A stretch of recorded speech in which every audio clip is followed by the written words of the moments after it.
ก็ขออนุโมทนาสาธุนำญาติโยมสุขคนโดยเฉพาะท่านเจ้าภาพเฮาได้ตั้งใจเฮ็ดบุญเฮ็ดกุศลเพื่ออุทิศไปถึงดวงจิตวิญญาณเฮาก็เห็นแล้วว่านี่คือสัจจะนี่คือความจริงของชีวิตผู้เป็นพ่อเป็นแม่ได้จัดงานศพให้ลูกเฮ็ดบุญอุทิศส่งให้ลูกเฮาจะเห็นหลายๆมุมความบ่เที่ยงแท้แน่นอนของสังขารร่างกายบ่ฮู้ว่าสิตายมื้อใดบ่ได้ตายตามคิวพ่อแม่เกิดก่อนแทนที่สิไปก่อนแต่ว่านั้นมันก็บ่เป็นไปคือเฮาคิดเว้าอยู่ประจำว่าชีวิตเป็นของยืมโยมก็ลองทำความเข้าใจตามเด้ชีวิตเฮาทุกคนนี่เป็นของยืมมาจากธรรมชาติชีวิตเป็นของบ่ยั่งยืนความตายเป็นของยั่งยืนชีวิตเป็นของบ่เที่ยงความตายเป็นของเที่ยงแต่อาตมามาเห็นญาติโยมได้ตั้งอกตั้งใจส่วนหนึ่งก็ดีใจนำคันสิว่าเสียใจก็แม่นอยู่ในส่วนที่ต้องจากกันไปโดยบ่มีมื้อกลับมาแต่ว่าในส่วนดีใจก็คือเห็นพี่เห็นน้องเห็นญาติเห็นโยมเข้าใจในเงื่อนไขของชีวิตว่ามันเกิดมาแล้วมันเอาความเจ็บมานำเอาความเฒ่าความแก่มานำเอาความพลัดพรากเอาความผิดหวังมานำแล้วสุดท้ายก็เอาความตายมาพร้อมในเมื่อญาติโยมเข้าใจจังซี่เฮาก็บ่ประมาทเผาปั๊บเก็บดูกเก็บอัฐิเฮาก็ถือโอกาสทำบุญอุทิศเลย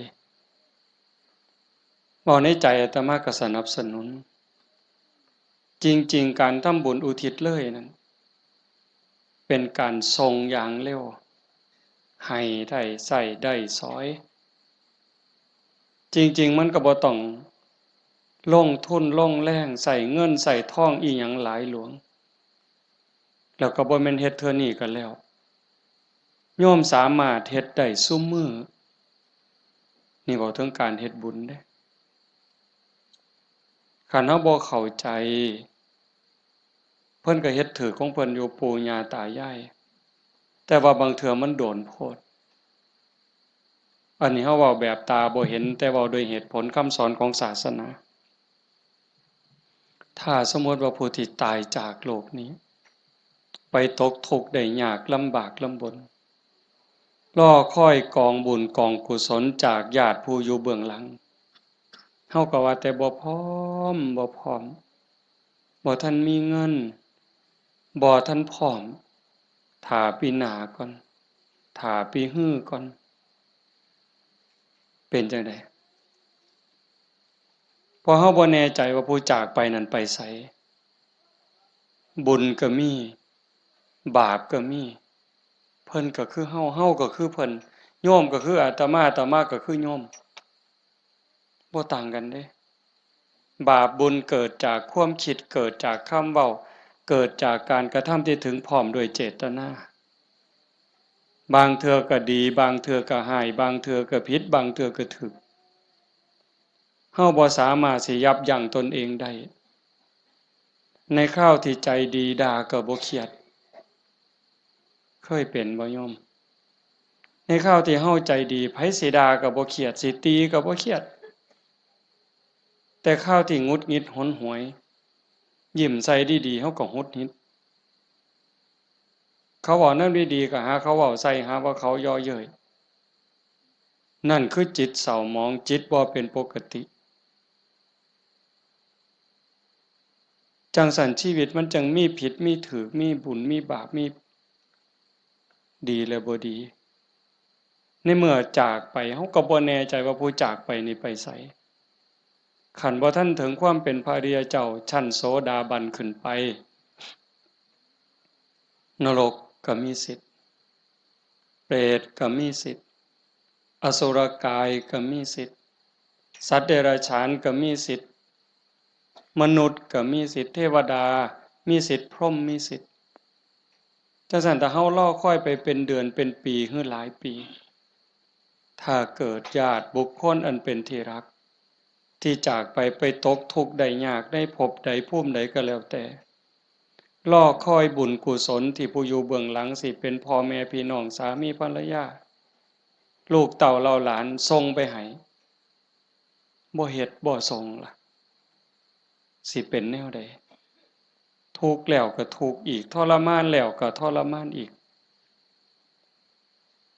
แต่คันเฮาส่งบุญปั๊บคันตกทุกข์ได้ยากลำบากลำบนเฮ็ดบุญถูกเฮ็ดบุญแม่นตามคำสอนพระพุทธเจ้าผลบุญนั่นก็ส่งทันทีซอยเหลือทันทีคันดีอยู่แล้วมีความสุขอยู่แล้วก็ย่อมได้รับหลายยิ่งขึ้น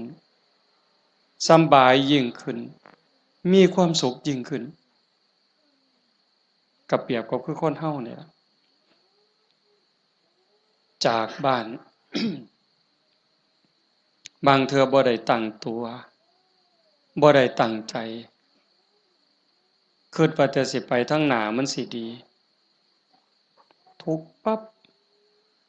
จากบ้านไปตกหม้องทุกข์ยากลำบากงานก็หนักของกินก็บ่มีน้ำก็ยากข้าวก็ยากบ่อนหลับบ่อนนอนเสื่อผืนหมอนใบหกเหี่ยบ่สะอาดอากาศบ่ถ่ายเทเป็นแนวใดญาติพี่น้องก็บ่มีเงินฝากส่งไปซอยก็บ่มีนั่นก็คือทุกข์ต่อไปแต่คันถ้าบุญเจ้าของก็เฮ็ดไว้พอสมควรสร้างไว้ทำไว้จากโลกนี้ไปปั๊บก็คือไปสู่ที่ดีไปต่างบ้านต่างเรือนบ่อนอยู่ก็ดีบ่อนนอนก็ดีบ่อนกินก็ดีอาหารการกินบ่อึดบ่อยากอยู่ในสถานที่ที่สะดวกสบายน้ำซ้ำพี่น้องก็ฝากเงินไปให้ส่งเงินไปให้กินบ่ไหวใส่บ่หมดนี่คือเหตุผลบอกญาติโยมทั้งหลายไว้บ่ต้องเสือทันทีแต่เฮาพิจารณาเฮ็ดโลดก็บ่แม่นว่าสิต้องเฮ็ดบุญแจกข้าวแบบยิ่งใหญ่เด้เฮาตักบาตรอันนี้ก็อุทิศคือกันเด้สมมุติว่าคือมื้ออื่นนี่มื้อแลงคือตอนนี้บ่มีหยังนิมนต์ครูบาอาจารย์เพิ่นมาสวดมนต์ปกติฮอดมื้อเช้าก็ทำบุญตักบาตรแล้วก็อุทิศบุญกุศลไปถึงอันนี้ก็ซ้ำแจกข้าวใส่บาตรหน้าบ้านหน้าเรือนอันนี้ก็ซ้ำแจกข้าวไปจังหันไปเพลอันนี้ก็ซ้ำแจกข้าวอาตมาเว้ายืดยาวซื่อๆแต่ว่าคันโยมเฮ็ดโยมตั้งใจยามแลงกินข้าวแลงแล้วก่อนหลับก่อนนอนผู้เป็นลูกเป็นหลานเด้ผู้เป็นสามีเด้ก่อนหลับก่อนนอนไหว้พระไหว้พระอรหังสัมมาสวากขาโตสุปฏิปันโนเนี่ยคันทำวัดใดก็ทำคันทำบ่ได้ก็เอาซ้ำนี่จากนั้นก็ตั้งนะโม3จบสวดอิติปิโสใดก็ดีคันสวดบ่ได้ก็ซ้ำตั้งนะโม3จบแล้วก็นั่งสมาธิตั้งใจนั่งสมาธิคือเฮาเฮ็ดอยู่ตอนนี้สงบจิตสงบใจยืดกายตรงดำรงสติให้มันเฉพาะหน้าหายใจเข้าหูหายใจออกหูสิใส่พุทโธก็ได้ยุบหนอพองหนอก็ได้คือบ่ต้องใส่หยังบ่ต้องว่าอันใดบ่ต้องคิดอันใด มีสติหูเพียงแค่ลมเข้าลมออกลมหายใจเข้ามันกระทบที่ปลายจมูกผู้บางคนกระทบที่ริมฝีปากผู้บางคนลมชัดเจนที่ซ่านดังลมเข้ามันสิเย็นจักหน่อยลมออกมันสิอุ่นจักหน่อยเฮาก็หูอยู่ส่ำนั้นหลับตาเบาๆเฮ็ดใจสำบายสำบายหายใจเข้าหูหายใจออกหูได้5 นาที10 นาทีคันยิ่งหลายเท่าใดแฮ่งแต่ดีได้จัก30 นาทีโยมลองเบิ่งเด้มันเป็นบุญยอดบุญที่เว้าเนี่ยคันเฮาสิเฮ็ดบุญแจกข้าวตามธรรมเนียมตามประเพณีเหตุข้องที่บ้านเมืองเพิ่นพาเฮ็ดเลี้ยงเหล้าเลี้ยงยาขาหมูขางัวจ้างหนังจ้างหมอลำหมดเป็น400,000 500,000เว้าซื่อๆหมดเงินเป็น400,000 500,000แบบว่ามาเลี้ยงหนังจ้างหนังจ้างหมอลำเลี้ยงเหล้าเลี้ยงยาหมดเป็น400,000 500,000บ่ได้บุญหลายส่ำนั่งสมาธิ5 นาทีสำดอกไม่ออกด้วยเหตุผลของธรรมความเป็นจริงที่องค์สมเด็จพระบรมศาสดาสัมมาสัมพุทธเจ้าสอนไว้หมดเงิน400,000 500,000หรือหมดเป็นล้านบ่ได้บุญหลายสำนั่งสมาธิ5 นาทีเด้1บุญเกิดกับเฮาโยมเฮ็ดบุญเฮ็ดหยังก็ตามสิเฮ็ดบุญอุทิศให้โยมไม่ออกท้องใบมื้อนี้คือกันบุญนั่นต้องเกิดกับโยมก่อนเกิดขึ้นกับจิตกับใจกลายเป็นสมบัติของโยมทุกคนซะก่อนแล้วก็จังอุทิศไปถึงบุญบ่มีโตแต่มันก็มีอานุภาพบาปบ่มีโตแต่ก็มีคุณภาพมีอานุภาพบุญส่งเสริมให้เกิดความสุขเกิดความสะดวกสบายเกิดความเจริญรุ่งเรืองในชาตินี้ในชาติหน้าได้สมหวังดังใจอันนั้นย้อนบุญบาปตามเผาผลาญเผาล้นให้เกิดความทุกข์ความเดือดร้อน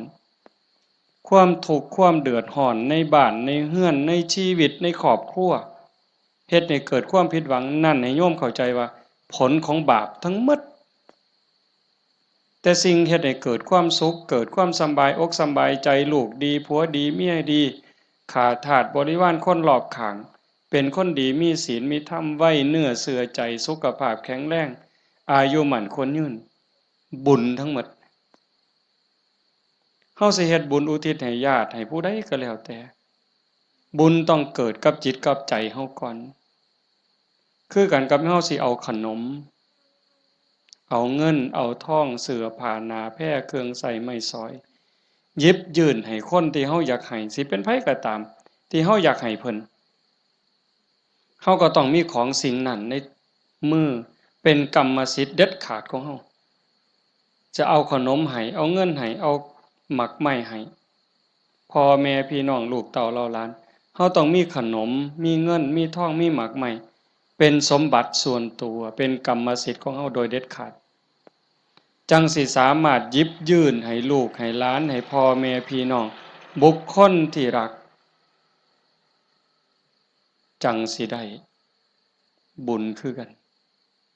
ต่างกันกับแก้วแหวนเงินทองบักไม้บักไหลจักหน่อยคือแก้วแหวนเงินทองบักไม้บักไหลนั่นเฮาให้แล้วมันหมดให้แล้วมันหมดแต่ว่าบุญนี่แฮ่งให้แฮ่งได้แฮ่งให้แฮ่งหลายแล้วก็บ่จำเป็นจะต้องยุ่งยากอีหยังหลายเป็นหยังจังเว้าหลายแต่บุญเนี่ยเพราะว่าบุญมันเป็นที่พึ่งพระพุทธองค์เพิ่นบอกว่าปุญญานิปะละโลกัสสมิงปฏิทาโหนติปานินังเพราะเหตุว่าบุญนั้นเป็นที่พึ่งของสัตว์ทั้งหลายในโลกนี้ในโลกหน้าพร้อมทั้งโลกต่อไปชี้แจงอีกนิดนึงบุญเป็นสื่อของความสุขความดีความงามความโล่งโปร่งเบาความสบายอกสบายใจก็เกิดจากการคิดพูดทำในสิ่งที่ถูกต้องโยมเคยสุขคน เฮาคิดถูกต้องแล้วเว้าถูกต้องเฮ็ดถูกต้องสำบายใจมีความสุขมีความเอิบอิ่มเฮาสำบายใจแล้วยิ่งมันเป็นประโยชน์กับตัวเฮาเป็นประโยชน์กับพ่อแม่พี่น้องกับผัวกับเมียกับลูกกับหลานยิ่งเป็นประโยชน์กับคนหลายเท่าใดเฮาก็ยิ่งภูมิใจเท่านั้นนั่นคือบุญหลายเห็นปัจจุบันก็คือความสุขใจความปราบปลื้มใจความยินดีความเอิบอิ่มชาติหน้าเด้นำไปสู่สวงสวรรค์นำไปสู่พรหมขันบุญหลายเด้เนี่ยใส่บุญกินบุญอยู่เทั้งสวรรค์เทั้งพรหมโดนปันใดน่านปันใดนั่นก็ขึ้นอยู่กับกำลังของบุญที่สั่งเมิดเวลาจากสวรรค์หรือจากพรหมกลับมาเกิดเป็นคนอีกขันกำลังบุญที่เฮ็ดที่ทำไว้มันหลายแม่นกลับมาเกิดเป็นคนอีกเถื่องามหน้าตาดีผิวพรรณดีสวดทรงดีสุ่มเสียงดีฐานะดีร่ำรวยสติปัญญาดีโรคภัยไข้เจ็บหน่อยอายุยืนไปไสก็มีคนหักมีคนนับหน้าถือตานี่กำลังบุญเด้แต่คันถามมันตรงกันข้ามคิดก็คิดผิดเว้าก็เว้าผิดเฮ็ดหยังก็เฮ็ดผิดเฮ็ดแล้วปั๊บก็เป็นทุกข์ในปัจจุบันโยมก็เห็นอยู่เวลาเอาเฮ็ดผิดเว้าผิดศีลผิดธรรมผิดกฎหมายบ้านเมืองเดือดร้อนตั้งแต่เฮ็ดแล้วตอนเฮ็ดโดยอำนาจของกิเลสย้อนความโลภย้อนความโกรธโลภอยากได้ของเขาอยากลักของเขาอยากจี้ของเขาอยากยักยอกอยากคอร์รัปชันโกงกินเป็นจังไดพอแต่เฮ็ดลงไปแล้วทุกข์เว้าด้วยความโกรธเว้าด้วยความอิจฉาริษยากระแทกแดกดันใส่ฮอดพ่อฮอดแม่บางเทื่อฮอดพระสงฆ์องค์เขาเจ้าเว้าพื้นนินทาเว้าแล้วสะใจในขณะที่เว้าสะใจหลายเว้าแล้วคิดว่าโอ้ยมันสิบ่บาปบ่คิดทีหลังเป็นทุกข์บัดไหม้เจ้าของเผาเจ้าของเห็นบ่ในปัจจุบันก็เป็นทุกข์จังซี่เดือดร้อนจังซี่คันมันกว้างไปเท่าใดคนฮู้เท่าใดเขาก็เกิดความรังเกียจเกิดความบ่ไว้ใจเกิดความบ่นับถือไปไสก็บ่ได้รับการต้อนรับเพียงแค่เว้าบ่จริงเว้าบ่แม่นเท่านั้นขี้ตัวเป็นคนบ่ซื่อบ่สัตย์เขาก็บ่ไว้วางใจส่ำนี้ก็เดือดร้อนแล้วเด้ปัจจุบันเด้นี่คันจากโลกนี้ล่ะตายลงไปล่ะพู้นลงนรกพู้นเปรตพู้นอสุรกายพู้นสัตว์เดรัจฉานพู้นใส่บาปใส่กรรมหมดแล้วมาเกิดเป็นคนมันต้องมาเด้มาแน่นอนเด้มาเกิดเป็นคนเศษบาปตามมาขี้ร้ายหนักที่สุดพิการแต่เกิดแขนหลีบขาหลีบหูหนวกตาบอดแล้วแต่สิเป็นลางเทื่อก็สมบูรณ์อยู่แข้งขามือตีนสมบูรณ์คือเพิ่นแต่ว่าขี้ร้ายรูปร่างบ่งามบ่มีผู้ใดเฮ็ดให้เด้นี่พระเจ้าบ่เกี่ยวพระพรหมบ่เกี่ยวเทวบุตรเทวดาทั้งใดบ่เกี่ยวกรรมล้วนๆเพิ่นจังว่าสัตว์โลกเป็นไปตามกรรมกัมมุนาวัตติโลโกนี่ขี้ร้ายพร้อมโง่พร้อมปึกพร้อมโรคภัยไข้เจ็บหลายโซ่ออดๆแอดๆเป็นจังไดวะมันบ่แม่นขี้ร้ายแต่เจ้าของเด้คันกรรมมันหลายๆบาปมันหลายๆเนี่ยเจ้าของทุกข์เจ้าของโง่เจ้าของขี้ร้ายแล้วได้ผัวก็ขี้ร้ายได้เมียก็ขี้ร้ายตื่มไปอีก ได้ลูกได้เต่ามากก็คือกันขี้ร้ายแล้วบ่พอเด้โง่อีกสอนบ่ฟังอีกแนวดีแนวงามนี่สอนบ่จื้อบ่จำแต่ว่าแนวซั่วๆนี่บ่บอกมันจักเม็ดหาแต่เรื่องให้พ่อแม่เป็นทุกข์โยมเห็นบ่ตำบลบัวฮูงนี่ก็ตามอยู่ไสก็ตามซ่อมเบิ่งได้อย่าเสือเด้นั่นคือบาปเด้บ่ย้านสิเฮ็ดจังไดบัดนี้ให้ผลตั้งแต่ปัจจุบันจนฮอดตายไปแล้วใส่บาปใส่กรรมแล้วกลับมาเกิดเป็นคนอีกเทื่อมันยังตามมาอยู่บาปเป็นสิ่งที่ต้องละต้องวางต้องย้านเด้โยมสิ่งที่น่าย้านที่สุดเฮาสิว่าย้านงูแม่นอยู่ย้านงูย้านปิงอาตมานี่ผู้หนึ่งย้านหลายย้านปิงย้านงูย้านขี้เกียจย้านกับแกะนักย้านผีผู้ใดบ่ย้านเนี่ยผีหลอกผู้ใดเคยเห็นมันบ่เคยเห็นแต่ว่าก็ย้านหมดซุคนอันนี้ก็แนวหนึ่งเด้ย้านผีย้านตายย้านทุกข์แต่ว่าย้านบาปบ่ย้านเว้ยผีมันก็บ่เคยเห็นอาตมาก็บ่เคยเห็นพ่อใหญ่แม่ใหญ่ผู้70 80ก็บ่ทันเคยเห็นผีแต่ว่าย้านอันบาปนี่เพิ่นบ่ย้านมันพาทุกข์พายากบ่มีอยู่บ่มีกินเฮ็ดให้ลำบากทุกข์อกทุกข์ใจอันนั้นมันบ่พากันย้านหวยคันคิดให้มันถูกย้านบาปพระพุทธเจ้าเพิ่นสอนให้ย้านบาปเพิ่นจังให้ละบาปทั้งปวงเฮ็ดบุญกุศลให้ถึงพร้อมแต่เฮ็ดบุญแล้วมันก็บ่ทันปลอดภัยไปสู่สวรรค์มันยังต้องกลับมาเกิดอีกไปสู่ภพมันต้องกลับมาเกิดอีกเพิ่นจังให้ชำระจิตชำระใจให้สะอาดบริสุทธิ์สะจิตตะปริโยทปันนังการชำระจิตของตนให้ขาวรอบให้มันสะอาดบริสุทธิ์สิเดินจงกรมก็ได้สินั่งสมาธิก็ได้หรือแม้แต่เฮ็ดให้ใส่หน้าอยู่กลางทงกลางทาคันมีสติระลึกรู้ในอารมณ์ปัจจุบันฮู้ในอารมณ์พระกรรมฐานคันสมมุติว่าเฮาเบิ่งลมหายใจนี่เฮ็ดหน้าอยู่ก็เบิ่งลมได้ย่างน้ำก้นงัวก้นข้วยก็เบิ่งลมหายใจได้เข้าห้องน้ำห้องส้วมก็เบิ่งลมหันใจได้แม้กระทั่งยามนอนไหว้พระแล้วนั่งสมาธิแล้วบ่ไหวแล้วอยากนอนนอนลงก่อนมันสิหลับก็เบิ่งลมหายใจได้คันเฮานอนลงไปหายใจเข้าหูหายใจออกหูหลับยามใดก็สร้างเพิ่นบอกว่าคันเฮานอนหลับไปกับลมหายใจนี่เทวดารักษามีผลหลายเด้อโยมเทวดารักษาคันเฮาเจ็บไข้ได้ป่วยโรคอย่างน้อยๆโรคบ่แห้งว่านั่นเถาะเศร้าโรคทางกายก็เบาบางโรคทางจิตทางใจก็เบาบางหนำซ้ำก็ยังเป็นบุญอีกเทวดาคุ้มครองรักษาบ่ไหลตายเด้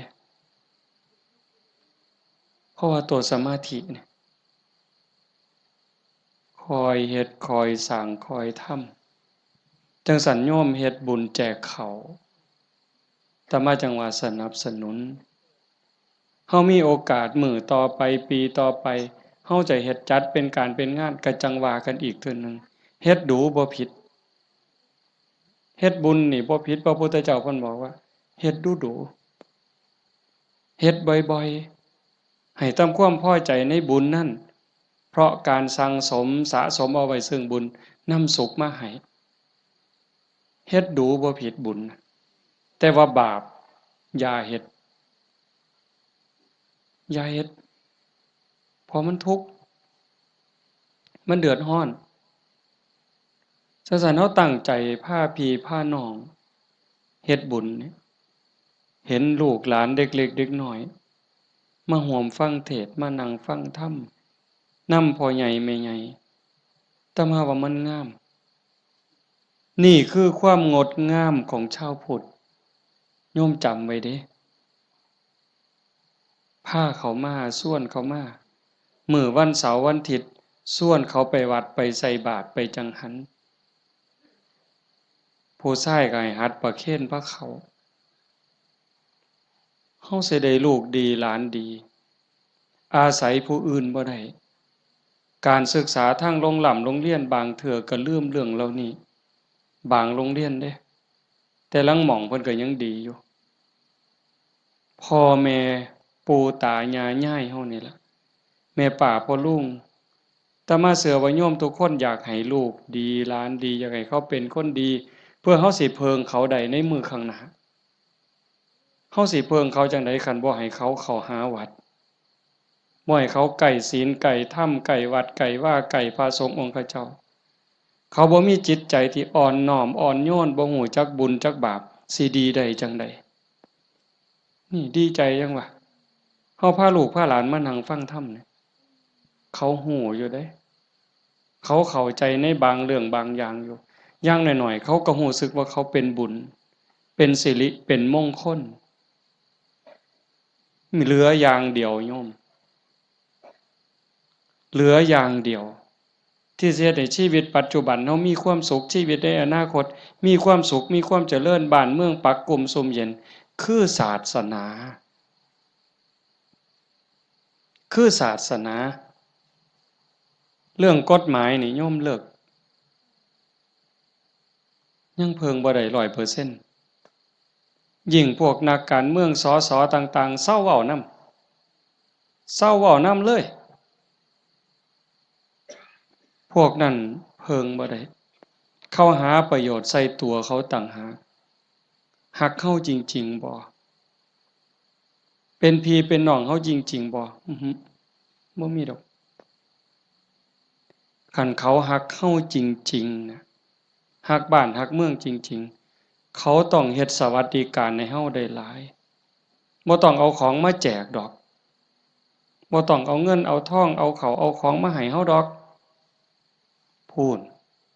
เขาไปสภาพุ่นนำความทุกข์ความเดือดร้อนเฮาไปเว้าเป็นเรื่องเป็นราวต่อสู้เพื่อให้เกิดความมั่นคงในการเป็นอยู่ของพี่น้องประชาชนแต่นี่เฮาบ่เห็น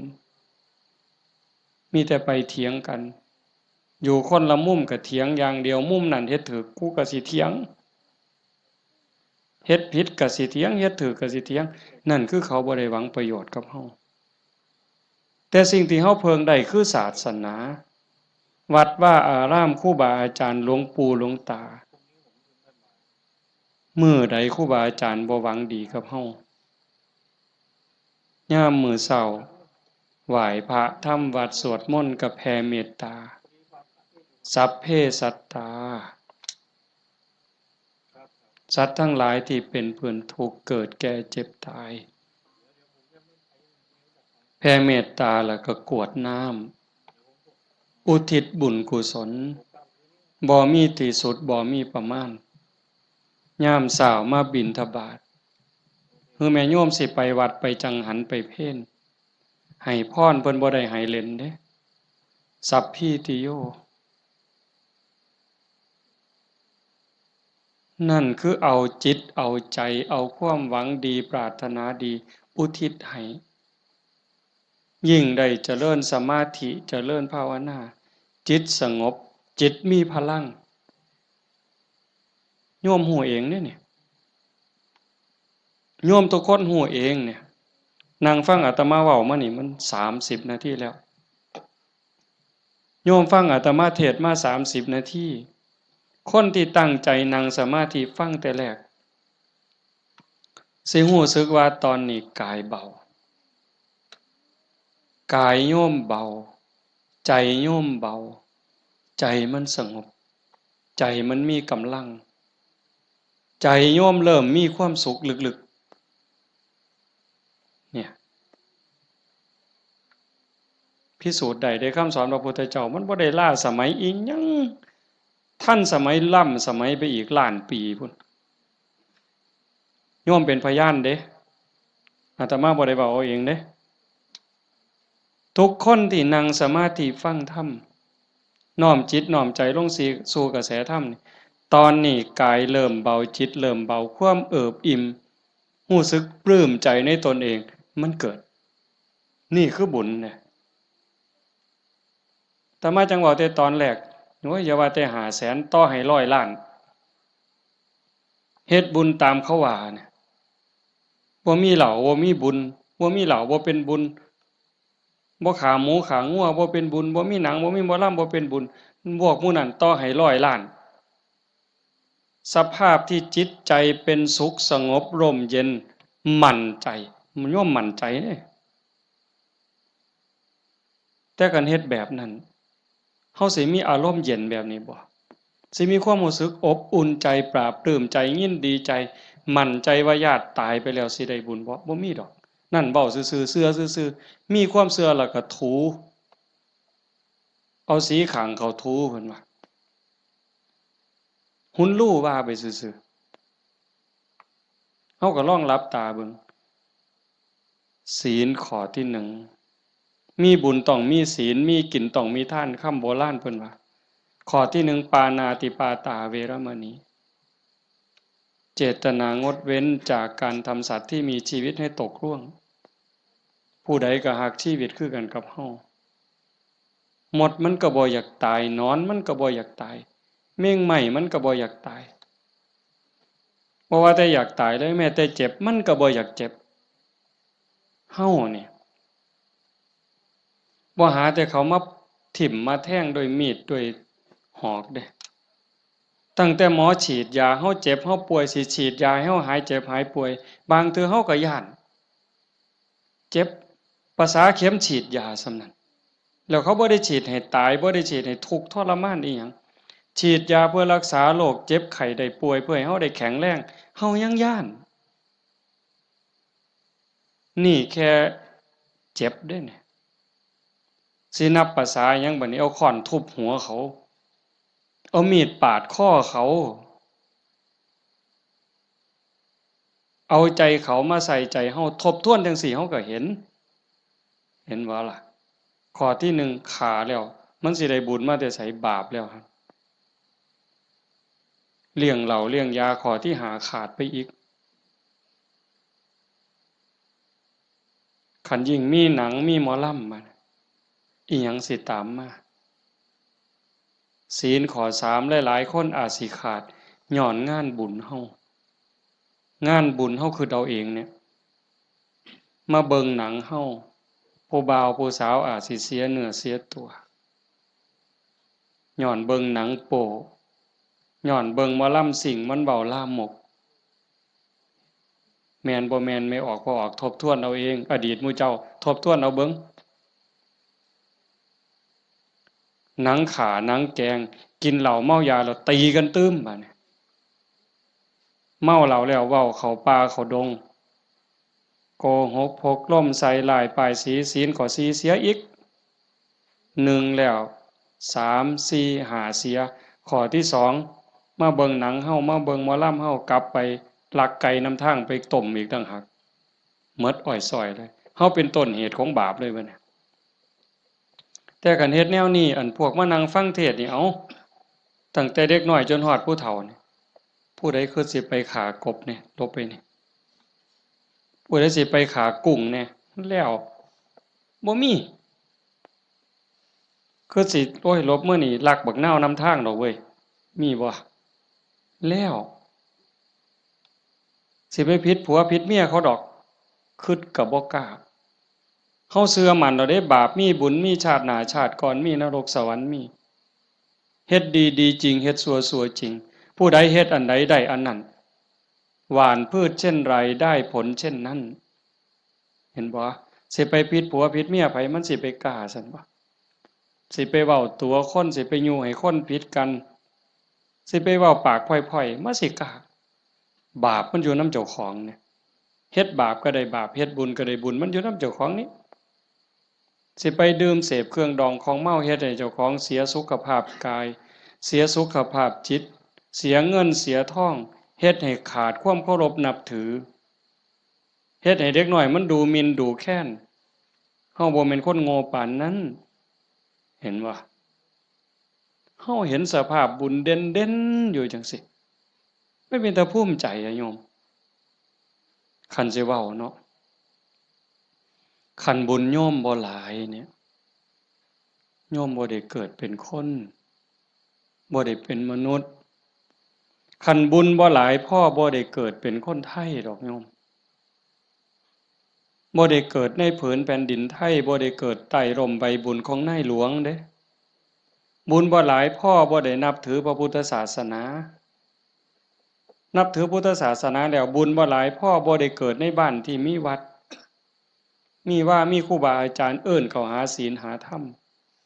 บ่มีกัลยาณมิตรบ่มีพี่มีน้องที่รักศีลรักธรรมนำกัน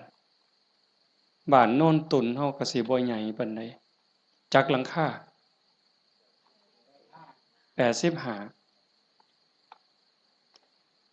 คันเฮาบ่รักศีลรักธรรมคันบุญบ่หลายเฮาบ่มาโฮมกันหลายปานนี้หลายคนก็อาจสิล้าสิเมื่อยตั้งแต่โยมไม่ออกท้องใบเพิ่นจากไปมางานศพมื้อนี้ก็หมดมื้อวานก็หมดมื้อเอาไปเผาเฮ็ดเวียกเฮ็ดงานแหน่ยามกลางคืนมาก็มาฟังครูบาอาจารย์เพิ่นสวดมนต์มานั่งเป็นหมู่เป็นพวกกันยามกลางเว้นก็ไปเฮ็ดเวียกเฮ็ดงานมื้อนี้มาร่วมกันได้ปานนี้ห่อขนมข้าวต้มถามว่ามันล้าบ่เมื่อยบ่เมื่อยเด้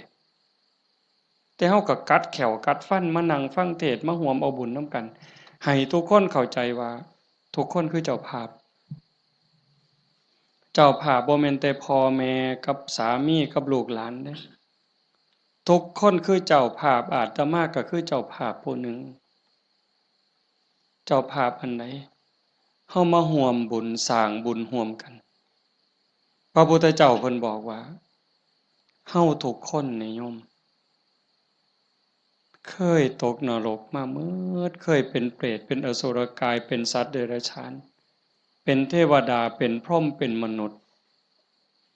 เกิดมานับชาติบ่ถ้วนกรีดลิงเล่ไล่แมงใหม่ที่มันตอมหลอดไฟกบเขียดตั้งแต่นรกอเวจีไปไล่ตั้งแต่นรกจนไปถึงภวคพรหมบ่มีสัตว์โตใดบ่มีจิตวิญญาณดวงใดที่บ่เคยเกิดเป็นพ่อเป็นแม่เป็นพี่เป็นน้องเป็นผัวเป็นเมียเป็นญาติร่วมสายโลหิตเฮาเคยมาหมดแต่ว่าเฮาบุญหลายชาตินี้เนื่องจากว่าชาติก่อนๆพบก่อนๆเฮาเคยมีศีล5มีกุศลกรรมบท10ที่สร้างไว้ทำไว้พอสมควรจังส่งผลให้เฮาได้เกิดมาเป็นคนมาเป็นมนุษย์ผู้มีศีลละเอียดให้ทานไว้ดีรักษาศีลไว้ดีเจริญสมาธิไว้ดีรูปร่างหน้าตาผิวพรรณฐานะสติปัญญาจังดีจังงามกลัวกันเป็นขันเป็นตอนนั่นคือพลังบุญของเจ้าของจังสันโยมไม่ออกท่องใบสาสังที่เพิ่นจากไปแต่มาว่ากลับบ้านเก่าบ่ได้ตายดอกเมื่อบ้านเก่าอีหยังเมื่อบ้านเก่าดินเมื่อบ้านเก่าลมเมื่อบ้านเก่าไฟเมื่อบ้านเก่าน้ำเมื่อบ้านเก่าเพราะว่าเฮายืมเขามายืมจากธรรมชาติยืมจากดินน้ำลมไฟมาปั่นเป็นเนื้อเป็นตัวหมดเวลาเขาก็มาเอาคืนโยมเคยยืมเสียมไทบ้านบ่เคยยืมเสียมเคยยืมมีดเคยยืมบักจกเคยยืมขอดหน่อยเคยยืมขาดบ่ยืมเพิ่นมาเนี่ยสิสัญญาก็ตามบ่สัญญาก็ตามลางเทื่อเฮาสัญญาว่ายืมไปจักมื้อเนี่ยแต่เฮาเอามาเพิ่นก็ว่าเอาไปซะเอาไปใส่จักมื้อก็เอาไปตอนนั้นเพิ่นบ่ทันจำเป็นถ้าเกิดเฮาเอามาฮอดเฮือนปั๊บเพิ่นเกิดมีเรื่องจำเป็นขึ้นมาด่วนๆเพิ่นมาเอาคืนโอ้ข่อยเอามาเฮ็ดซะก่อนเด้อข่อยจำเป็นแล้วเฮาก็ว่าโอ้ยข่อยยืมของเจ้ามาตัวเฮาสิไปว่าจังได๋ต่อรองจังได๋บ่ได้เด้มันของเพิ่นคือยืมเงินยืมทองเขานี่แหละยืมมาใช้หนี้บ่ยืมมาซื้ออยู่ซื้อกินหยังก็แล้วแต่ แต่ฮอดวันเวลาบางเทื่อบ่ทันฮอดยิ่งบ้านนอกเฮายืมแบบพี่แบบน้องบ่ได้สัญญาอิหยังกันพ่อหน้ายามใดเพิ่นก็ทวงลางเทื่อเพิ่นบ่ทวงเฮาก็เกรงใจอันนี้ก็ยังพอเว้ากันได้แต่กับพญามัจจุราชต่อรองแนวใดพญามัจจุราชบ่เห็นแก่เงินค่ำแม่นสิมีเงินกือไทยเอาบ่มีได้บ่สนไต่โตะบ่สนผู้ใดมีอำนาจนายพลนายพันเจ้าใหญ่นายโตพระสงฆ์องค์เขาเจ้าคุณสมเด็จบ่งึดบ่สนใจซ้ำบ่เกรงใจอีกซ้ำขันบาปหลายก็โยนนรกโลดขันบุญหลายก็ไปตามทางจังสั่นเฮามีบุญได้เกิดมาพ้อพระพุทธศาสนามีกัลยาณมิตรมีพี่มีน้องที่หวังดีต่อกันเฮาก็ตั้งใจเฮ็ดบุญให้เจ้าของเฮ็ดบุญในมื้อนี้เทิงทานเทิงศีลเทิงภาวนาฟังเทศน์ฟังธรรมอ่อนน้อมถ่อมตนขนขวายในกิตติชอบเนี่ยก็ขอให้เฮาตั้งใจว่าเฮาเฮ็ดให้เจ้าของเบื้องต้นโยมทุกคนก็เฮ็ดให้เจ้าของเด้ไหว้พระโอ้คันเว้าถึงบุญนะโยมตั้งแต่ไหว้พระเนาะคันเฮ็ดด้วยความเข้าใจเด้คันเฮ็ดด้วยความเข้าใจเพียงแค่เฮาไหว้พระอรหังสัมมาสัมพุทโธภควาเข้าใจในความหมายว่าพระพุทธเจ้าเป็นพระอรหันต์ดับเพลิงทุกข์เพลิงกิเลสตรัสรู้ชอบได้ด้วยพระองค์เองเข้าใจว่าพระพุทธเจ้าคือไผเนี่ยแล้วก็กราบลงไปบุญมหาศาลหลายกว่าสร้างโบสถ์เป็นหลังบุญไม่ออกไม่เว้าไปปื้ออีกเด้คันสร้างโบสถ์บ่เข้าใจเฮ็ดโบสถ์แข่งกันถือกระสอบไปหาเหลี่ยไล่ได้เงินมากก็ขายน้ำทางในกินเหล้าเนี่ยบ่เป็นประโยชน์สู่เฮาเฮ็ดจังซี่บ่ได้สัมอะระหังสัมมาสวากขาโตภควตาธัมโมพระธรรมเป็นสิ่งที่พระผู้มีพระภาคเจ้าตรัสไว้ดีแล้วถูกต้องแล้วงดงามแล้วเป็นไปเพื่อดับทุกข์ในคำสอนพระพุทธเจ้าเข้าใจจังซี่แล้วกราบลงไปงามๆโอ้ยสำนี้ก็พ่อโยมสุปฏิปันโนภควโตสาวกสังโฆพระสงฆ์สาวกของพระผู้มีพระภาคเจ้าปฏิบัติดีแล้วพระสงฆ์คือไผด้วยความเข้าใจของชาวบ้านคือนี่โกนหัวนุ่งเหลืองห่มเหลืองเนี่ยอันนี้เป็นสมมุติสงฆ์แต่สงฆ์จริงๆโยมก็เป็นสงฆ์คู่แห่งบุรุษ4คู่นับเรียงตัวบุรุษได้8บุรุษพอออกไม่ออกก็คือพระญาติโยมก็เป็นสงฆ์เป็นพระขันโยมปฏิบัติดีมีศีลมีธรรมมีจิตใจเมตตากรุณาโมทิตาอุเบกขาหวังดีกับทุกคนความโลภความโกรธความหลงความอิจฉาริษยาอาฆาตพยาบาทในใจของญาติโยมหน่อยลงหน่อยลงเบาบางลงถึง20% 25%หมดไป25%ความโลภความโกรธความหลงอิจฉาริษยาเบาบางไปจากใจเฮา25%โยมเป็นพระโยมเป็นสงฆ์มีลูกมีผัวมีเมียเฮ็ดให้ใส่หน้าทำมาหากินเป็นปกติแต่โยมกลายเป็นพระอีหลีได้บ่เนี่ยเป็นพระอีหลีพระจริงๆที่พระพุทธเจ้ายอมรับนับว่าเป็นลูกเห็นบ่อาตมาบ่ได้เว้าเอาเองจักเม็ดให้โยมนุ่งเหลืองห่มเหลืองโกนหัวนอนอยู่วัดแต่ขันธากิเลสยังมีบ่ลดไปลังเทื่อก็ขี้ร้ายกว่าชาวบ้านอีกบางหม้องบางมื้อบางวันบางเวลาอาตมาก็ผู้หนึ่งบางมื้อก็ขี้ร้ายกว่าโยมแนวนี้ก็เป็นแค่สมมุติสงฆ์บ่ทันเป็นที่ยอมรับของพระพุทธเจ้าพระสงฆ์ปฏิบัติดีปฏิบัติซื่อตรงตามคำสอนพระพุทธเจ้า บ่คดบ่ง้อบ่ออกนอกทางปฏิบัติเพื่อออกจากทุกข์มีชีวิตเพื่อกำจัดกิเลสหายใจเข้าก็เพื่อกำจัดความเห็นแก่ตัวหายใจออกก็ทำลายความเห็นแก่ตัวนี่แหละเฮ็ดหยังก็พอดีพองามหวังประโยชน์กับคนอื่นหวังดีกับคนอื่นเมตตาต่อผู้อื่นทำลายความเห็นแก่ตัวให้น้อยลงน้อยลงน้อยลงทำลายแค่ความเห็นแก่ตัวให้มันเบาลงบางลงหน่อยไปหน่อยไปนี่คือสงฆ์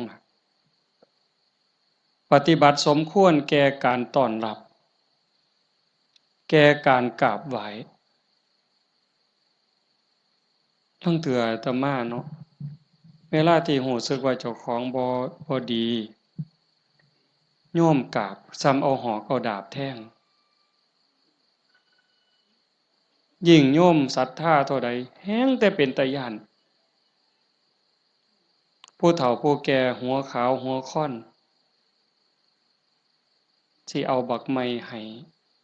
กราบแล้วยกใส่หัวหลับตาพูนคิดฮอดพ่อฮอดแม่ฮอดพี่ฮอดน้องบ่แม่นพ่อแม่ในชาติปัจจุบันฮอดชาติก่อนภพก่อนฮอดเจ้ากรรมนายเวรถวายน้ำขวดหนึ่งก็หวังบุญสอบทอพ่อต่อแม่พุ่นให้ขนมนมเนยใส่บาตรญาติพกถวายผ้าถวายผ่อนเงินทองแก้วแหวนเขาบ่ให้ย้อนฮักเด้ให้ย้อนอยากได้บุญบ่ให้ย้อนหลงแต่ว่าให้ย้อนอยากได้บุญเกิดกับเจ้าของแล้วอุทิศไปให้พ่อแม่โยมันสิบ่คือหอกคือดาบบ่คือน้ำกรดบ่คือน้ำร้อนเทหดเสียจังได๋จังซั่นนะเพียงแค่โยมเข้าใจว่าพระพุทธเจ้าคือใครพระธรรมคือใครพระสงฆ์คือใครโยมเข้าใจจังสิเพียงแค่อรหังสัมมาสัมพุทธโตสุปฏิปันโนพ่อโยมพ่อเลยบ่ได้จำเป็นเด้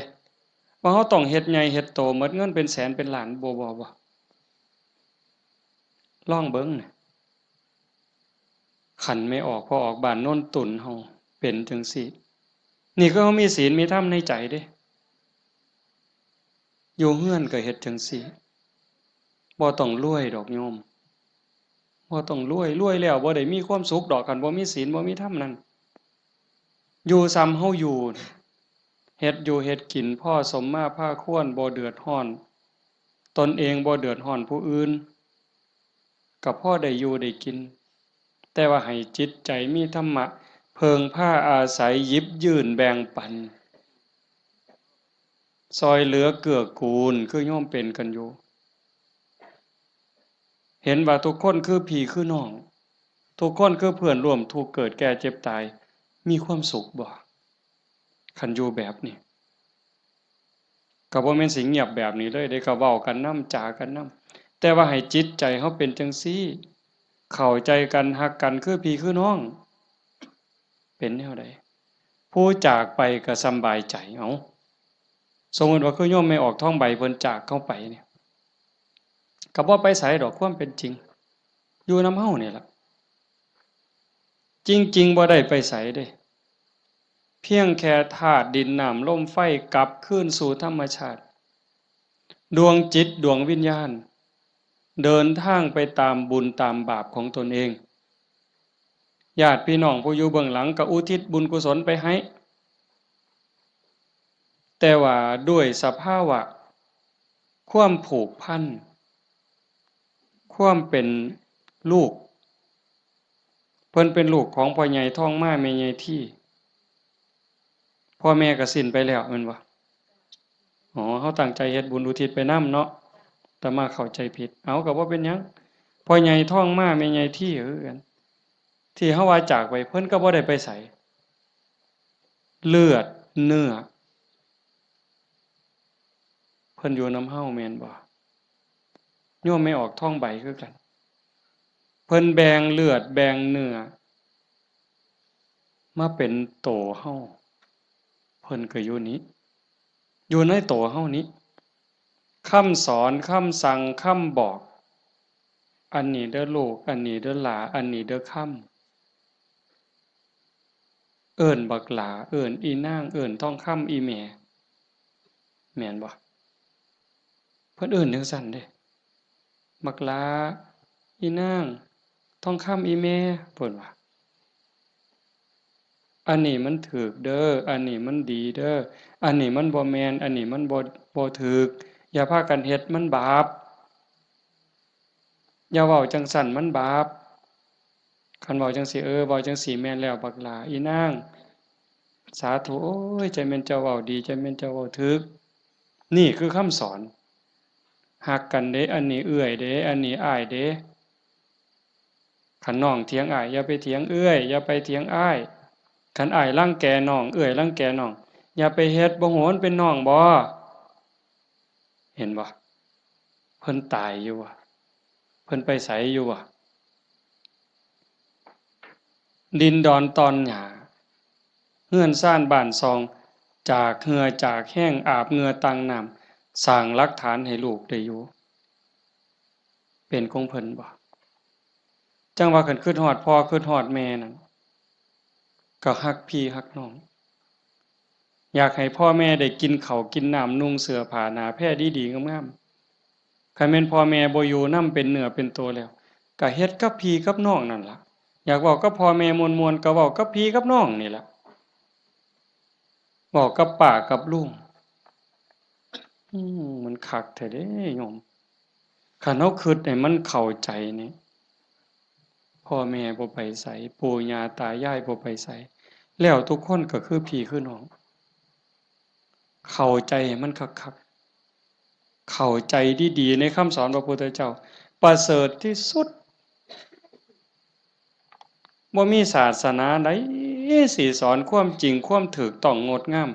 เกินพระพุทธเจ้าบ่มีผู้ใดสิรักเฮาหวังดีต่อเฮาเกินพระพุทธเจ้าจังบอกคำสอนเอาไว้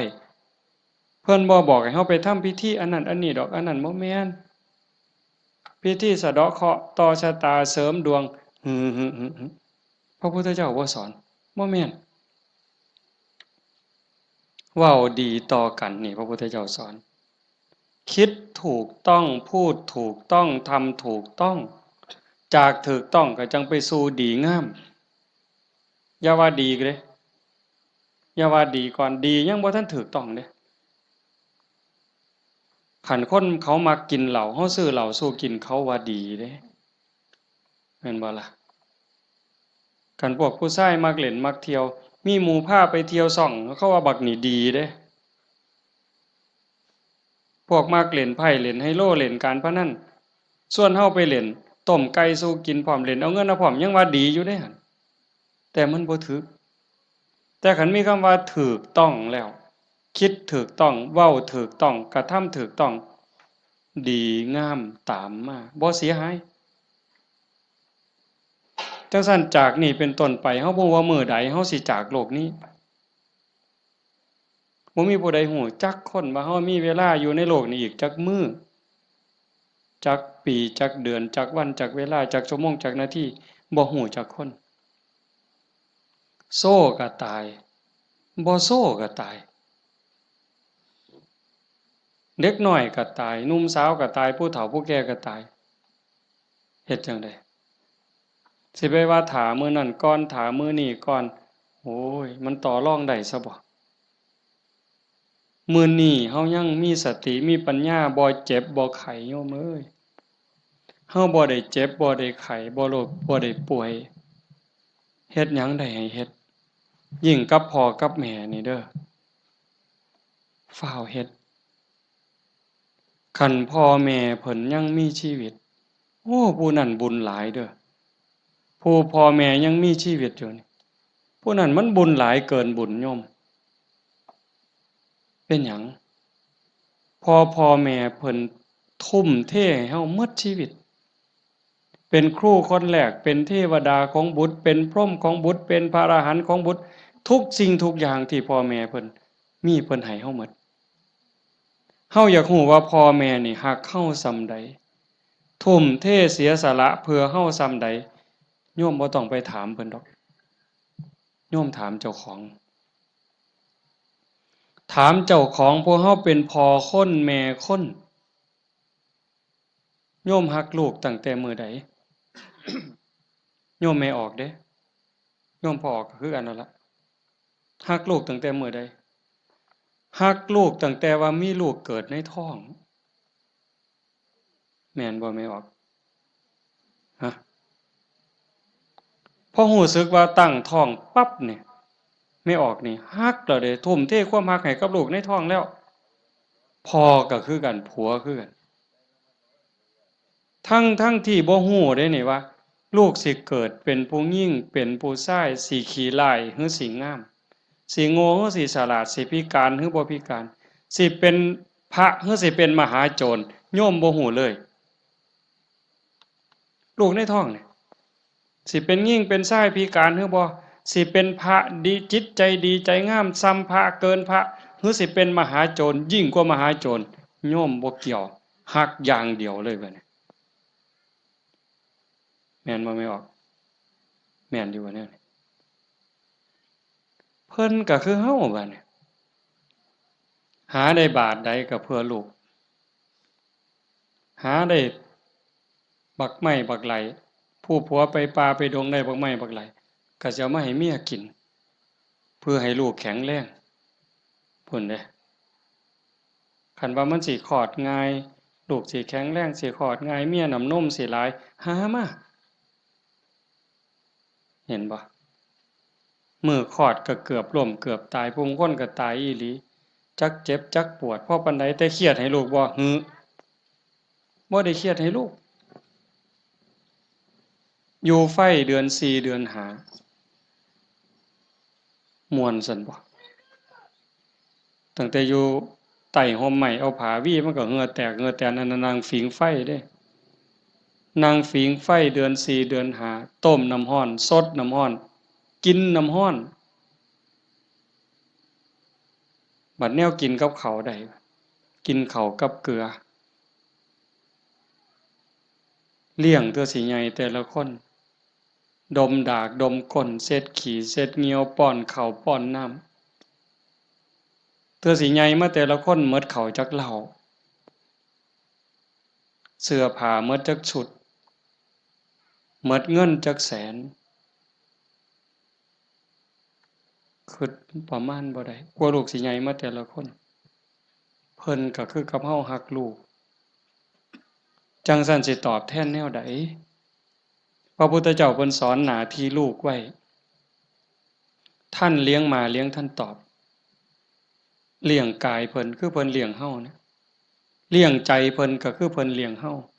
พ่อแม่เลี้ยงใจเฮาคือเพิ่นสอนอันใดถูกอันใดผิดอันใดดีอันใดชั่วอันใดเป็นบุญอันใดเป็นบาปอันใดควรบ่ควรนี่คือเพิ่นเลี้ยงวิญญาณเฮาก็เลี้ยงจิตวิญญาณเพิ่นด้วยการเป็นคนดีฮักกันระหว่างพี่ระหว่างน้องทำโตเป็นคนดีพ่อแม่สิโอ้ยโยมเป็นยาอายุวัฒนะ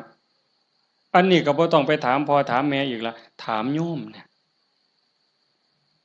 ขันลูกเขาเป็นคนดีหูจักคว่ำหลานเสือถอยฟังคว่ำบอกง่ายสอนง่ายโยมมีความสุขบ่อยากยืนบ่ขันยิ่งเป็นคนดีจนชาวบ้านเขายกย่องเขาสรรเสริญโอ้ยใจแม่นอ่อนซ่อนเด้อีหล่านี่มันก็หูจักคว่ำแต่บักหำนี่คือดีแท้เป็นตาอ่อนซ่อนเด้ย่ายอยากตายบ่บัดนี้ยืนบ่เจ้าอยากยืนแท้แต่ขันลูกมันบอกบ่ได้สอนบ่ฟังหลานก็โอ้บอกจังหนึ่งไปจังหนึ่งเถียงคำบ่ตกฟากแม่นสิป้อนสร้างมือละโตย่ายก็บ่อยากยืนอยากตายให้มันแล้วอุกอังสังกะหยาลูกหลานมันบ่ฮู้จักคว่ำเอิ้นหาพญากรรมพญาเวรพุ่นแล้วมาเอาผู้ขาไปถอนโลดตัวจังซั่นยังว่าเลี้ยงพ่อเลี้ยงแม่เลี้ยงกายเลี้ยงใจพุทธเจ้าเพิ่นบอกเด้ท่านเลี้ยงมาเลี้ยงทั้งตอบทำการงานของท่านซอยเวียกซอยงานส่วนเหือส่วนแห้งเพิ่นบ่บอกก็เฮ็ดแนวเฮ็ดได้แนวมันถูกต้องดีงามส่วนเวียกส่วนงานเพิ่นนี่คือเรื่องที่สองท่านเลี้ยงมาแล้วเลี้ยงท่านตอบทำกิจการงานของท่าน รักษาวงตระกูลมิให้ตกต่ำอันนี้หน้าที่ลูกเด้รักษาวงตระกูลอย่าให้ตกต่ำอย่าเอาชื่ออย่าเอานามสกุลนี่ไปไว้นำตำรวจอย่าเอานามสกุลนี่ไปอยู่โรงอยู่ศาลอย่าเอานามสกุลนี่ไปอยู่คุกอย่าให้เขาดูหมิ่นดูแคลนโอ้ยซุ่มนั้นบ่เพิ่นว่าเป็นจังได๋คันลูกสาวก็บ่รักนวลสงวนตัวไปเที่ยวทั่วทิพย์คันลูกชายก็นักเลงจักกินเหล้าเมายาจักฆ่าจักยาเสพติดอิหยังลักศกจกหอฆ่าคนตีคนนี่ก็รักษาวงตระกูลบ่ได้คนเขาก็ดูถูกดูหมิ่นดูแคลนพ่อแม่ปู่ย่าตายายขายหน้าขายตาลูกติดคุกพ่อแม่ก็ติดนำติดบ่ไม่ออกว่าโตอยู่นอกคุกแต่ใจไปอยู่คุกคันลูกบวชพ่อแม่ก็บวชนำพุ่นโตอยู่ทงพุ่นแต่ว่าใจอยู่วัดเห็นบ่รักษาวงตระกูลมิให้ตกต่ำอย่าให้เขาดูหมิ่นดูแคลนให้เขาดูทุกข์ทำตนให้สมควรแก่การรับทรัพย์มรดกคันเฮาเป็นคนดีมีศีลมีธรรมขยันหมั่นเพียรทำมาหากินพ่อแม่ทั้งหลายเพิ่นสิแพงฮอดเวลาอันสมควรหาผัวหาเมียให้แบ่งทรัพย์สมบัติให้หวังเพิงให้ลูกแล้วพ่อแม่ก็สำบายใจแต่คันแม่นเหล้าก็กินเลขก็เล่นเล่นมาซุแนวฮอดหมากัดกันก็ลงแล้วสิเว้าเลยหมากัดกันกูเอาตัวแดงเด้อเพิ่นว่ามันนั่นว่ากูเอาตัวด่าง บ่าใหญ่แล้วบัดนี้เอาไปว่าไปนั่งอยู่ข้างทางมันรถคันนั้นมึงว่าเลขสุดท้ายมันเป็นตัวขี่กับตัวคู่ยังว่าอยู่สมองมีแต่การพนันบ่ต้องเว้าถึงบั้งไฟเลยตายแอแซะนี่คันลูกเป็นคนขยันหมั่นเพียรบ่ยุ่งเกี่ยวกับการพนันบ่ยุ่งเกี่ยวกับยาเสพติดมีความกตัญญูรู้คุณหาอยู่หากินได้ก็ไปส่งพ่อส่งแม่ฮักพี่ฮักน้องพ่อแม่ภูมิใจเด้นี่ทำตนให้สมควรแก่การรับทรัพย์มรดกอันสุดท้ายเมื่อท่านล่วงลับไปแล้วทำบุญอุทิศให้ก็คือเอาเฮ็ดมื้อนี้เพิ่นจากไปแล้วเขาก็ทำบุญอุทิศหาทำบุญเพื่ออุทิศอุทิศแปลว่าให้ทำบุญให้พ่อให้แม่ให้ปู่ย่าตายายบรรพบุรุษโยมให้เข้าใจว่าพ่อแม่ปู่ย่าตายายเฮาบ่แม่นแต่ปัจจุบันเฮาเกิดมาเป็นหลายกว่าล้านชาตินะโยมพ่อแม่เฮาก็หลายกว่าล้านคนบางคนอาจสิอยู่นรกบางคนอาจอยู่เปรตบางคนอสุรกายบางคนเกิดเป็นสัตว์เดรัจฉานบางคนเกิดเทวดาบางคนเกิดเป็นพรหมจังสันเฮาก็อุทิศบุญไปให้โอ้ชาโนดโสนีพราหมณ์นี่ไปถามพระพุทธเจ้าขันโยมปวดขากับพริกเด้อแต่มาอยากให้มันได้ประโยชน์หลายๆมันพอมีแห้งเบาก็เบาจริงๆหนังมานำรดอยากนอนอยากนอนเมื่อยกูสิเทศได้บ่น้อมาเห็นญาติโยมเรียบร้อยมันเลยมีแห้งตายก็สร้างมันเถาะมันดีใจอะโยมอีหลีเด้บ่แม่นปากหวานเนี่ยมันอยากเห็นจังซี่แหมคันเป็นแนวนี้ประเทศไทยมันก็อยู่ได้ชาโนดโสนีพราหมณ์นี่เพิ่นทำบุญดูๆทำบุญบ่อยๆแต่ทำนอกศาสนาดอกบางเทื่อก็ทำในพุทธศาสนาบางแล้วก็บ่ทันเข้าใจหยังหลายไปกราบทูลถามพระพุทธเจ้าข้าแต่พระองค์ผู้เจริญข้าพระองค์ทำบุญบ่อยๆเฮ็ดบุญบ่อยๆแล้วอุทิศให้กับญาติที่ล่วงลับอยากรู้ว่าญาติของเก่ากับผมนี่สิได้บุญบ่พระพุทธเจ้าเพิ่นบอกว่าดูก่อนพราหมณ์มันแล้วแต่ฐานะแล้วแต่ฐานะนั้นแนวใดเพิ่นก็เลยขอให้พระพุทธเจ้าอธิบายให้ฟังพระพุทธเจ้าว่ามันก็มีหลายองค์ประกอบแห่งเด้1ล่ะญาติของเฮาที่ตายจากไปเขาไปไสคันไปตกนรกก็บ่ได้ทันทีนรก457หลุม457ขุมเนี่ยนรก พ่อแม่เฮาไปตกนรกก็บ่ได้ทันทีมีแต่การทรมานสิได้ก็ย้อนเพิ่นฮู้เรื่องแล้วก็อนุโมทนาสาธุด้วยความยินดีก็จังสิได้2คันไปเกิดเป็นเปรต12ชนิดได้บุญทันทีที่รอคอยอยู่นำเฮานี่ถ้าเอาทันทีนี่ปรัตตโตปชีวี1 12นี่ได้1แต่อีก11ต้องรอคอยได้รู้เรื่องรู้ราวอนุโมทนาสาธุจังได๋อสุรกายคือกันสัตว์เดรัจฉานเป็นหยังแหน่ล่ะนั่นเฮาอยู่นั่นก็พ่อแม่เฮาคือกันผัวเมียเฮาคือกันชาติหนึ่งภพหนึ่งบ่เว้าเล่นได้โยมเขาบ่ได้เด้น่ะ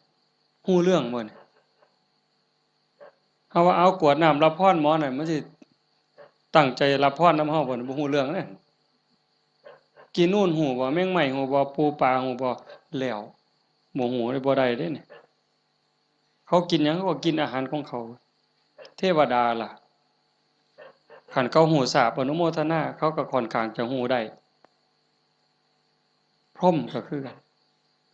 สุดท้ายก็สอบไปพุทธเจ้าเพิ่นก็บอกว่านอกจากญาติที่ล่วงลับจากไปแล้วอยู่ในภพภูมิที่สมควรได้ทันทีเขาได้แล้วอีกอย่างหนึ่งของที่ทำบุญเป็นบุญบ่ฆ่าเขามาบ่ลักมาบ่คดโกงมาบ่ในขณะที่ให้ก่อนให้หลังให้เจ้ามีความยินดีเจ้ามีศรัทธามีความภูมิใจจริงบ่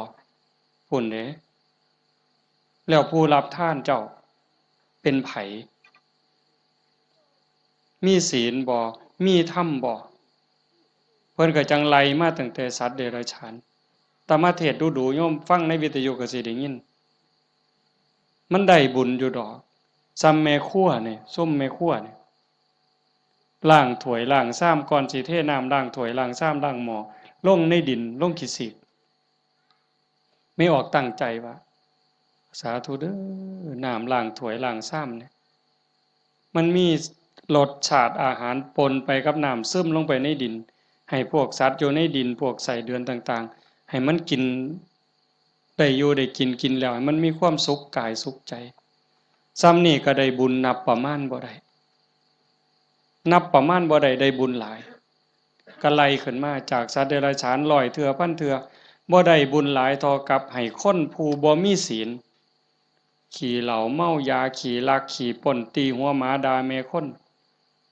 ได้หลายกว่าให้กับสัตว์เดรัจฉานจังซั่น100เทื่อพันเทื่อให้คนขี่เมาบ่มีศีลบ่มีธรรม100เทื่อพันเทื่อบ่ได้บุญหลายเท่ากับให้ผู้มีศีล5เทื่อเดียวเห็นบ่บัดนี้เป็นหมากเป็นผลแล้วเด้ให้กับคนมีศีล500เทื่อพันเทื่อบ่ได้บุญหลายเท่ากับให้คนมีศีล8แม่ขาวพอขาวแม่ชีเทื่อเดียวให้ผู้มีศีล800เทื่อพันเทื่อบ่ได้บุญหลายเท่ากับให้เน้นผู้มีศีล10เทื่อเดียวให้เน้นมีศีล10 100เทื่อพันเทื่อบ่ได้บุญหลายเท่ากับให้พระผู้มีศีล227เทื่อเดียวให้พระผู้มีศีล227 100เทื่อพันเทื่อบ่ได้บุญหลายเท่ากับให้นักบวชนอกศาสนาที่เขาข่มกิเลสได้ให้นักบวชนอกศาสนา100เทื่อพันเทื่อที่เขาข่มกิเลสข่มราคะได้บ่ได้บุญหลายเท่ากับให้พอออกไม่ออกเฮาผู้มีศีล5ก็ตามศีล8ก็ตามที่บำเพ็ญประพฤติปฏิบัติหวังเป็นพระโสดาบันเทื่อเดียวไล่บัดนี้จากโสดาปัตติมรรคไปสู่โสดาปัตติผลสกิทาคามิมรรคไปสู่สกิทาคามิผลสติคามิผลไปสู่อนาคามิมรรคอนาคามิผลจากอนาคามิมรรคอนาคามิผล100เทื่อพันเทื่อก็บ่ได้บุญหลายเท่ากับให้อรหันตมรรคคือผู้ปฏิบัติเพื่อเป็นพระอรหันต์เทื่อเดียวอรหันตมรรค100เทื่อพันเทื่อก็บ่ได้บุญหลายเท่ากับให้อรหันตผลคือผู้สำเร็จอรหันต์แล้วเทื่อเดียวให้พระอรหันต์100เทื่อพันเทื่อก็บ่ได้บุญหลายเท่ากับให้พระปัจเจกพุทธเจ้าเทื่อเดียวพระปัจเจกพุทธเจ้าตรัสรู้คือพระพุทธเจ้าเก่งคือกันหมดผิดอย่างเดียวคือสอนบ่เป็นตรัสรู้เองโดยชอบบางครั้งบางคราวนี่อยู่นำกันเป็นพันเป็นหมื่นเด้โยมแต่ว่าสอนบ่ได้ตั้งศาสนาบ่ได้สร้างบริวารมาให้กับพระปัจเจกพุทธเจ้า100เทื่อพันเทื่อบ่ได้บุญหลายเท่ากับให้ พระสัมมาสัมพุทธเจ้าเทื่อเดียวพระสัมมาสัมพุทธเจ้าคือพระพุทธเจ้าเฮานี่ล่ะเจ้าชายสิทธัตถะมาเป็นพระพุทธเจ้านี่เพิ่นสอนคนตั้งศาสนาได้ให้พระสัมมาสัมพุทธเจ้าร้อยเทื่อพันเทื่อบ่ได้บุญหลายเท่ากับให้สงฆ์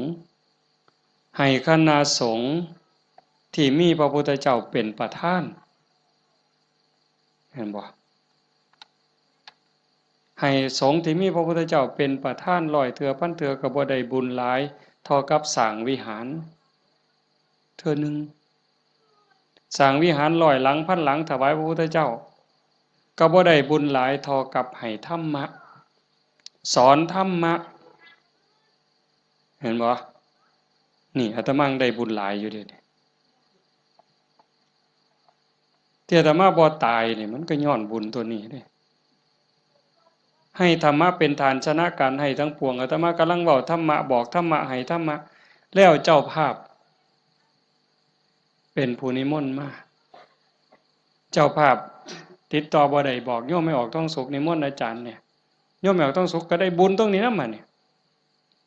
เห็นบ่คันบ่เจ้าภาพบ่เสนอบ่อยากมีแนวนี้พี่น้องก็บ่ได้ฟังธรรมในขณะที่ฟังธรรมอยู่นี่พระเพิ่นบันทึกเสียงพร้อมเก็บไปเปิดวิทยุฮือดีบ่ดีเพิ่นกำลังถ่ายทอดสดอยู่เดี๋ยวนี้จังหวัดอุบลอำเภอสำโรงอำเภอวารินอำเภอเขืองในฟังนำเฮายโสธรมหาชนะชัยค่ำเขื่อนแก้วขอว่างฟังนำเฮาสุรินทร์โน่นหน้าไร่สำโรงทาบสังขะฟังนำเฮาเห็นบ่จากเจ้าภาพนิมนต์อาตมามาเว้าเนี่ยเพิ่นได้ยินนำเฮาหมดเฮาฟังกันอยู่นี่ประมาณ100แต่ฟังอยู่ทั้งบ้านเป็นพันบาดนี่บุญสิเอาซ้ำใดเจ้าถามเบิ่งสิเอาซ้ำใดเฮ็ดถูกเฮ็ดแม่นเนี่ยมันเป็นได้บุญนี่มันจะเอาไปใส่ได้นี่บ่ต้องลงทุนหลายซ้ำเห็นบ่ทำบุญอุทิศให้โยมเฮ็ดอุทิศส่งไปหอดไปถึงชาติโนโสนิพามเพิ่นถามจังซี่ล่ะพระพุทธเจ้าก็อธิบายผู้รับทานวัตถุทานใจผู้ให้แล้วผู้จากไปอยู่ไสถามไปถามมาเพิ่นก็สอจอกหลอกแจกแหลกเพิ่นจะเข้าใจเนาะพระพุทธเจ้าว่าได้เฉพาะญาติได้ทันทีคือญาติที่เป็นปรทัตตูปชีวีชาโนโสนิพามมันก็เลยถามสอเข้าไปว่าข้าแต่พระองค์ผู้เจริญถ้าเกิดว่าญาติของข้าพระองค์ไม่ได้ไปเกิดเป็นปรทัตตูปชีวีบุญนี้จะไปไหนพระพุทธเจ้าเพิ่นก็เลยว่าแบบอาตมาว่ามาตั้งแต่สัตว์นรกไปเขาก็รอคอยบุญแต่เขารับรู้รับทราบอนุโมทนานำเขาก็ได้แล้วก็ให้จงเข้าใจว่าในวัฏฏะสงสารนี้จะไม่ว่างจากญาติของเธอที่เป็นปรทัตตูปชีวีหมายความว่าพ่อแม่พี่น้องลูกเต่าเราหลานสามีภรรยาในอดีตชาติก่อนๆพบก่อนๆผัวเฮาเมียเฮาญาติพี่น้องพ่อแม่เฮาที่ไปเกิดเป็นปรทัตตูปชีวียังมีอยู่เพราะว่าพ่อแม่เฮาบ่แม่นผู้นี้ชาตินี้อย่างเดียวจังซั่นโยมเฮ็ดบุญมื้อนี้ส่งไปฮอดพ่อแม่ในอดีตสามีพี่น้องลูกเต้าเราหลานในอดีตพร้อมแต่มื้อนี้ปรารภโยมพ่อใหญ่ทองมาแม่ใหญ่ที่พ่อใหญ่ทองแดงนี่ก็เสียชีวิตไปแล้วคือกันเนาะแล้วก็แม่ใหญ่ทองใบผู้ไว้ชนอ๋อหมายความว่าลูกหลานเฮ็ดบุญหาเนาะอาตมาเห็นในนี่ก็ว่ามันเป็นเจ้าภาพก็ต้องขออภัยก็บ่ผิดเพิ่นก็ฮู้จักแล้วเข้าใจแล้วล่ะถือว่าญาติโยมเฮ็ดถูกเฮ็ดแม่นเด้อาตมาก็บ่ให้จบเพียงส่ำนี้ผู้ไปทำมาหากินกรุงเทพกรุงไทยแม่นเฮาบ่ได้ใส่บาตรบ่ได้ทำบุญก่อนหลับก่อนนอนไหว้พระนั่งสมาธิเด้อแม่นบ่ไปกรุงเทพจักคนนี่แม่นบ่